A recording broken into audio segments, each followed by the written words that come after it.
Faith Community Church family. This is Pastor Blake, and I wish you could have been with me last night, but because of social distancing, it wasn't possible. But last night, my family and I celebrated a Passover Seder, a Messianic Passover Seder. And so yesterday was Passover, but today, Maundy, Thursday, and even tomorrow, Good Friday, and even Holy Saturday would all be great opportunities if you and your family wanted to experience a Messianic Passover Seder. So this is basically what you need.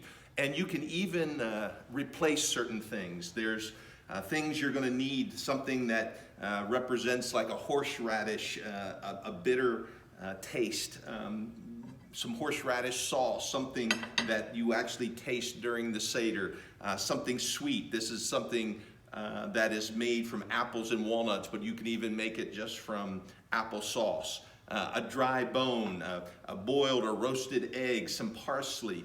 But you could figure out and make some replacements.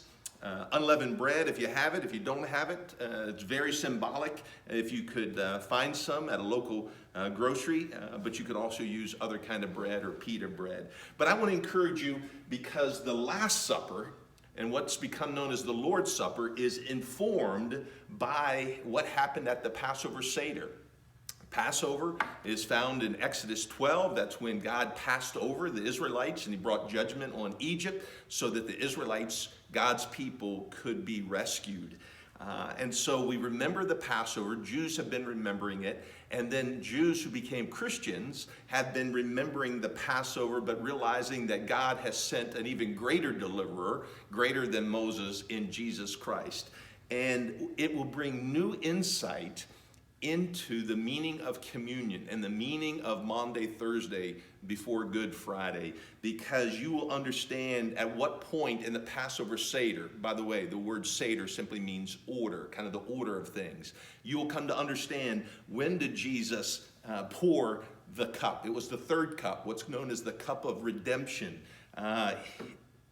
You'll understand when he broke the bread and why he did it and what is some of the meaning. There's some great clues about Jesus, the Messiah, in the bread itself. And so I encourage you, you can just Google something like this. This is what I Googled, a short Messianic Haggadah, H-A-G-G-A-D-A-H. And the first thing that comes up, I think, will be the same material that I used. It took my family and I about an hour and 15 minutes to go through this and have dinner.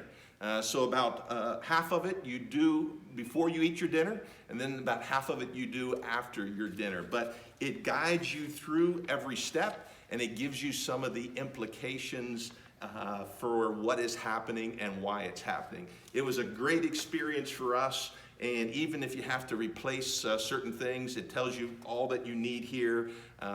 Don't feel legalistic that you have to get everything exactly right. What a great experience it'll be for you and your spouse, or you and your entire family that are able to gather around and participate in this Passover Seder, which will give you perspective on the Lord's Supper, the Last Supper. God bless you. I hope you'll tell me what God does for you.